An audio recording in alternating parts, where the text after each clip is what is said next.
BJP চৰকাৰে যে জনজাতিকৰণ নিদিয়ে 6 জনগোষ্ঠী মৰাণ, মটক, আহোম, কোচ ৰাজবংশী, চুতীয়া আৰু আদিবাসী চাহ জনগোষ্ঠীক জনজাতিকৰণ নিদিয়ে। এইটো আজিৰ অধিৱেশনে আকৌ খাটাং কৰি দিছে।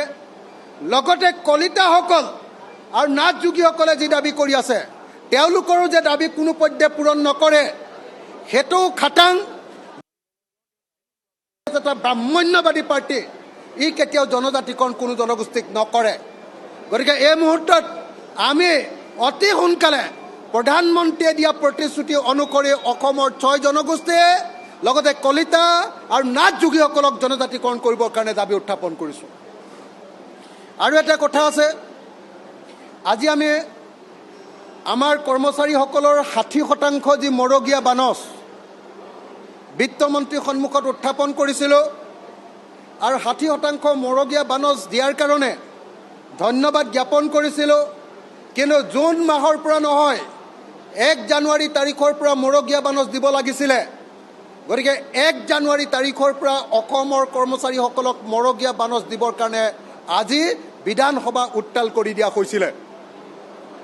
বিশেষকৈ ৰাইজৰ দলৰ তৰফৰ পৰা 1 জানুৱাৰী তাৰিখৰ পৰা অসমৰ প্ৰত্যেকজন কৰ্মচাৰীক 60% মৰগীয়া বানচ দিবৰ কাৰণে আমি দাবী উত্থাপন কৰিছিলোঁ।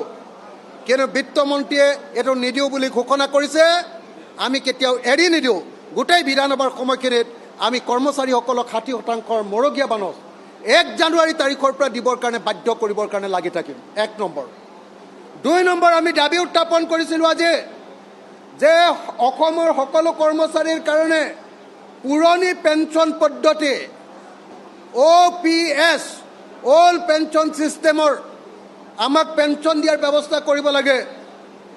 NPS নেশ্যনেল পেঞ্চন ছিষ্টেম নালাগে।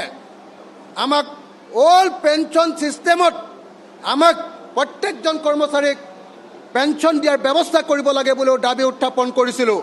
আজি দুয়োটা দাবী বিত্তমন্ত্ৰী জয়ন্ত মল্লবৰুৱাই 2টা দাবীৰ পৰা পলাই গৈছে এই 2টা দাবীৰ পৰা যে 1 জানুৱাৰী তাৰিখৰ পৰা কৰ্মচাৰীসকলক 60% মৰগীয়া বানচ দিব লাগে, এই দাবীৰ পৰা পলাই গৈছে। আৰু পুৰণি পেঞ্চন আঁচনিৰ অধীনত পলাই গৈছে। গতিকে আমি অসম চৰকাৰক সকীয়াই দিছোঁ যে কৰ্মচাৰীসকলৰ প্ৰতি এনেকুৱা অন্যায় কৰিলে নহ'ব। 1 জানুৱাৰী তাৰিখৰ পৰা মৰগীয়া বানচ দিব লাগিব আৰু অসমৰ প্ৰত্যেকজন কৰ্মচাৰীক অল্ড পেঞ্চন ছিষ্টেমৰ অধীনত পেঞ্চন দিয়াৰ ব্যৱস্থা কৰিবই লাগিব।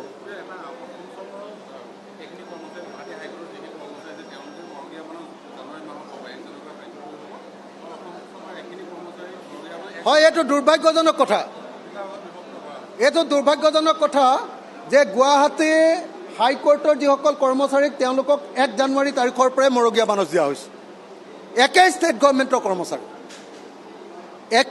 গভৰ্ণমেণ্টৰ কৰ্মচাৰীবিলাকক দুভাগত ভাঙি দিলে।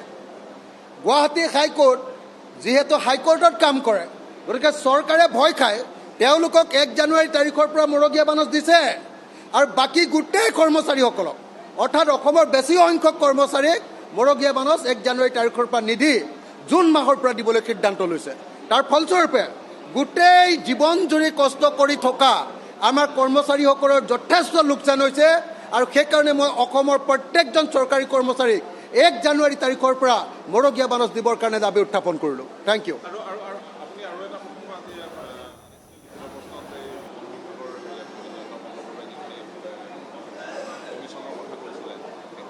কোনটো?